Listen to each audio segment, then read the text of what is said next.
কি গো, উঠে পড়েছো? যা ভালোই হয়েছে। তুমি এক কাজ করো, বিছনা তুলে আর এই জলের বালতি দিয়ে গেলাম, ঘরটা মুছে নাও, ঠিক আছে? হুম। আবার কোথায় যাচ্ছো? দাঁড়াও, আগে ওয়েদারটা দেখি। ওয়েদার খুব ভালো আছে, ঠিক আছে।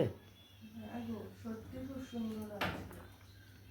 অনেকদিন পর ঘুম থেকে উঠে গেলে এরকম পরিষ্কার ওয়েদার দেখছি। চলো তাড়াতাড়ি তাহলে আজকে কাজ সেরে নি। আজকে আর একটু কাজ সারতে দেরি করবো না।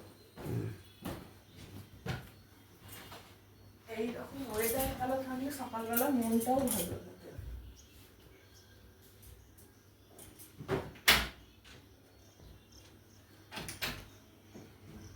আমি বিছানা তুলে ঘর মুছে যাচ্ছি। ঠিক আছে, আমি তাহলে চানটা করে নিচ্ছি। আচ্ছা, তুমি আবার এসেছো? আমি দেখতে এলাম তুমি ঘুমোচ্ছ নাকি। 2-3 দিন বৃষ্টি হচ্ছে বলে উঠে পড়ছি বলে তো ঘুমিয়ে পড়ছো, ওই জন্য দেখতে এলাম ঘুমাচ্ছ না। 2-3 দিন বৃষ্টি পড়ছিল, ভাল লাগেনি। উঠলেই সেই কাজ করতে হবে, জল পড়বে গায়ে, তাই আর আজকে ওরকম করি। এখন তো আমার দেরি হচ্ছে না। এই তো আমার হয়ে গেছে, আমি এক্ষুনি চলে যাবো। দেখো আর একটুখানি মোছা বাকি। যাও যাও যাও, আমার হয়ে গেছে।